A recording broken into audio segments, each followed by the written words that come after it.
violence or no other kind of violence. Get away! I could be at work, at school, in my car, I can still get shot by the police, but I can get shot anywhere. So it is what it is.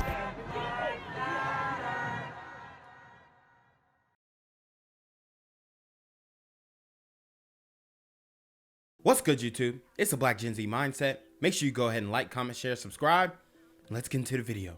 Right now, a man is in custody after shooting at security guards at a local lounge. We want to get straight out to Tori Cooper, who's at the Penthouse Lounge. And Tori, you spoke with two people who were handcuffed and questioned by police. Gravier, that's right. Just about a couple of hours ago, I did manage to speak to two of the three people Tori pretty tough. Her voice is kind of deep, though. Who were actually detained for questioning by police in regards to the shooting that happened here around 3 a.m. at the Penthouse Lounge. Now, both people I spoke to were eventually released by police, but they tell me their friend was the suspect who was arrested here in connection to the shooting. Now, dang, they gave him up just like that. Sheesh. I mean, I guess not everybody abiding by the street code, huh? detectives tell us that earlier in the night, around midnight, is when a man was removed from the lounge by security guards. They say once he went outside, he was eventually approached by two men who were armed with rifles. Now, he was not hurt during that altercation, but they say seconds after that, within 5 minutes of being... Dang, so this is just, you know, this brother was just having a bad night. He was having a bad night. He gets kicked out of the bar or the lounge or whatnot. Then he goes outside and boom, immediately he's approached by two other super gremlins. They rob him and now he's feeling some type of way. I would be mad too. And I know how you feel, brother, because God, I mean, these super gremlins are on it. Like, they're literally, if you are caught slipping, caught alone outside of a venue, they're in the cars, they're chilling, smoking a bleezy, and they're watching you. Guards. They say once he went outside, he was eventually approached by two men who were armed with rifles. Now, he was not hurt during that altercation, but they say seconds after that, within 5 minutes of being asked to leave, he bolted right back into the lounge and started shooting at security guards.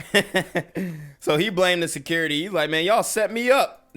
Y'all set me up. I mean, this is absolutely not a good thing. Not good that he's doing what he did, but I understand his frustration, and this is a crime of passion. You know, he definitely needs to do some time though, because this is just endangering people to the highest degree. But oof, brother was having a bad day.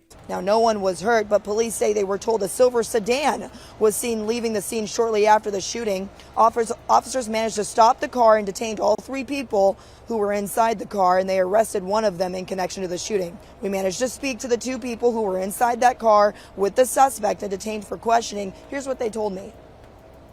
They didn't ask me about any shootings. They cuffed me and they said they have to run the cameras or whatever happened in there. We just got, a lot of us basically got handcuffs for no reason, because you know when there's a lot of commotion going on and then they just handcuff everybody.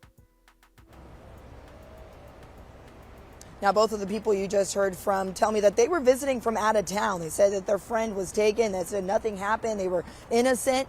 But police did, I did reach out to police because the people you spoke to actually gave me the name of the person that was arrested. And I was not able to confirm that with investigators at this time. But I am working to get some more information from DeKalb County in regards to the suspect who was arrested here in connection to this shooting.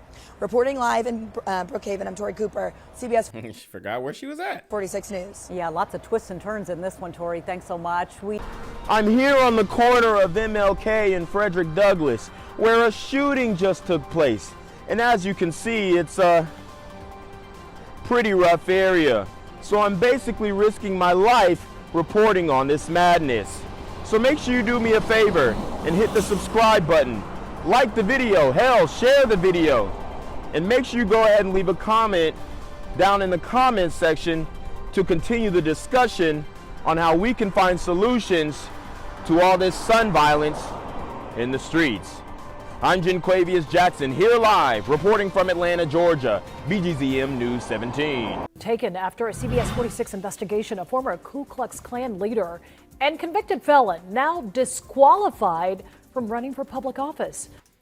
All right, we got a win, community. We got him. He tried to run for public office and we got him. He can't do it. Okay? He's disqualified. Chester Doles was vying for a seat on the Lumpkin County Board of Commissioners. Well, Doles was scratched from the ballot after CBS 46 investigative reporter Rachel Polanski started asking questions. Rachel joins us live now with an update. Rachel. Good evening. The Georgia Republican Party tells me that my investigation brought this to their attention. As I uncovered, a convicted felon can only hold office in Georgia if 10 years have passed from their last prison sentence and their civil rights have been restored. While it has been 10 years since Doles was released from prison, his rights were not restored in time for the qualifying deadline. Wow. So, I mean, it's a technicality. He's a convicted felon. He can't run because his rights were not restored, not necessarily because he was a former KKK member. Qualifying to run for public office in Georgia requires candidates to sign this declaration of candidacy and affidavit. And it's likely that this piece of paper is the reason why Doles was disqualified after he falsely signed that his civil rights have been restored. It's just wrong. Still, Doles told me over Zoom today that he's not going down without a fight. If this has to be interpreted for them by the courts, then so be it. They've caused me major damages. I have thousands of dollars in campaign signs, billboards that have been pledged for, radio commercials. And he's already looking. I mean, you lied on the paperwork, bruh. Case closed. For a civil rights attorney to take his case to court. I do publicly denounce racism. As we told you last week, the former leader of the KKK was released from federal prison on firearms charges in 2007. Before that, he was sent to prison in the 1990s for beating a black man in Maryland. Okay. In the 90s. So it was happening. It was happening. All right. In Maryland, though, that ain't the South, though. What's going on here? But to make me walk around for the rest of my life with a scarlet letter on me and act like a second-class citizen is just wrong. This case is more than about me being on the ballot. It's also about looking at how convicted felons are treated. And that's where I can't. I can't. Bruh is wacko. He whacked out, but you know, he feels slighted. He put the money in. You should have just waited till your rights were restored. And maybe people would have glossed over it if you would have came with the right energy. But I don't think you were suppressing that former KKK stuff. For real. You weren't going to win. Maybe you was, though. Who knows? If Doles does take this to court, does he have a shot? Well, I found this court filing from last year when a Georgia judge upheld a city official's decision to disqualify a mayoral candidate in Southeast Georgia because of a past felony conviction. So if that's any indication, it's going to be an uphill battle for Doles. Well, incredible work, Rachel. This is not the first time that you have exposed felons attempting to run for office. Is there a bigger issue here in Georgia? Well, in November, I uncovered that this woman right here, Kirsten Dunn, was running for Atlanta mayor as a 5-time convicted felon. I also found out that most Georgia candidates do not even undergo background checks. So yes, this is a bigger issue and it... Wow. That's wild. You know, her crazy behind. Oh, Lord Jesus. ...is something that I will continue digging into, Rick. On CBS 46, a former leader of the Ku Klux Klan who also spent time in prison running for public office in Georgia, Chester Doles is vying for a seat on the Lumpkin County Commission. As CBS 46 investigates previously, we uncovered when this woman for Atlanta mayor, she ran for it with over a dozen previous criminal charges. In most cases, convicted felons cannot hold office in Georgia. So how is Chester Doles getting on the ballot? Good question. CBS 46 investigative reporter Rachel Polanski started asking more questions, and the circumstances may have changed a bit. Rachel. Here's what I have been asking all day. Is a convicted felon eligible to run for public office in Georgia? Here's the declaration that Lumpkin County officials stamped themselves. It says that Chester Doles qualifies if it's been 10 years since he got out, which it has. But it also says his civil rights have been restored. That we don't know is true. This sick, insane culture of wokeness is destroying America. That's 61-year-old Chester Doles. You can't ride the wokeness, the anti-wokeness. That ain't it. That ain't it. All right, that ain't it, bruh. Cause he gonna come off with the white supremacist vibes, especially since he was a white supremacist. I'm not saying you can't change. Okay. He didn't catch no bodies. Maybe he did. Who knows? But you can't ride that one. All right. And there's not enough people at your campaign. It's looking crazy. Doles, campaigning for a seat on the Lumpkin County Board of Commissioners. These people want us gone. He's running as a Republican. Who is he talking to? It was two people there. Sporting signs that read, "Stop Socialism, Save America." A slogan borrowed from Georgia's controversial Congresswoman, Marjorie Taylor Greene. We American patriots are the new, most endangered species. And it's not the first time Doles is front and center. The former leader of the Ku Klux Klan is quoted and pictured in multiple newspaper clippings from the early 1990s, before he was sent to federal prison for beating a black man in Maryland. Today, he says he's changed. Do you publicly denounce racism? I do publicly denounce racism, yes ma'am. Do you publicly denounce anti-Semitism? Absolutely. Why do you think you can win? I think I can win because there's enough grassroots movement here in Georgia. In that aspect, he could be right. Last election day, at least 7 people who were at the January 6th rally for President Donald Trump. Why they trying to tie everybody to Trump, bro? Dang. Won public office in races around the country. The atmosphere is helping such candidates to reach a level that they would not have reached before. Dr. Tammy Greer, a political science professor at Clark Atlanta, says the divisive political climate has created the perfect environment for candidates with checkered backgrounds to see an opportunity in politics. And as we know, it's not just him. The woman in Atlanta was actually able to run, and I didn't see her. Honestly, I didn't notice, but she was actually able to run, and she lost, obviously.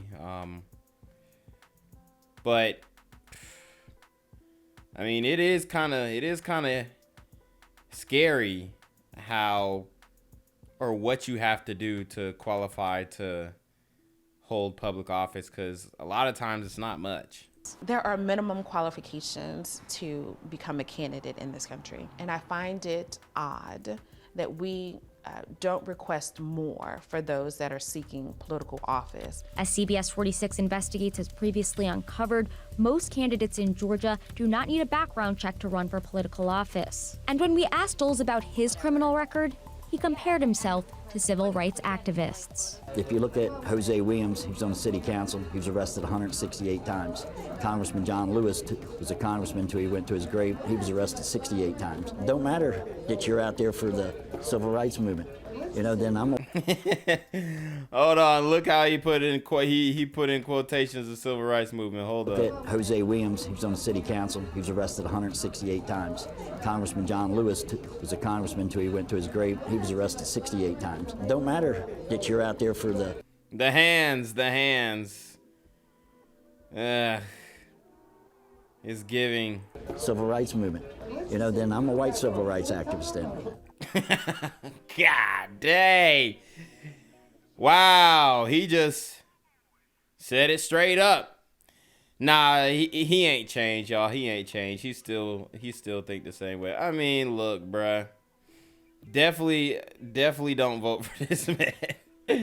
Definitely don't vote for this man. But we need something. And the fact that these types of dudes is just popping up out of nowhere shows you that, like, there is going to be there's going to be an opposite reaction to all this wokeness, and if this is an example of it, I'm not liking what's to come. But sheesh. This is the political game. This is the political sphere, you know, and a lot of these other candidates are beatable. He was a congressman until he went to his grave. He was arrested 68 times. Don't matter that you're out there for the civil rights movement. You know, then I'm a white civil rights activist then. And in the last hour, I got a text from Chester Doles saying he now has to provide more documentation to prove that he qualifies. If he does, he'll be running against incumbent Commissioner Rhett. Watch him end up smashing Shorty right here. He just texting her like, I out. Stringer, who tells me he's confident that his experience and ability makes him the best candidate for the job. Sean? Gang violence and other kind of violence.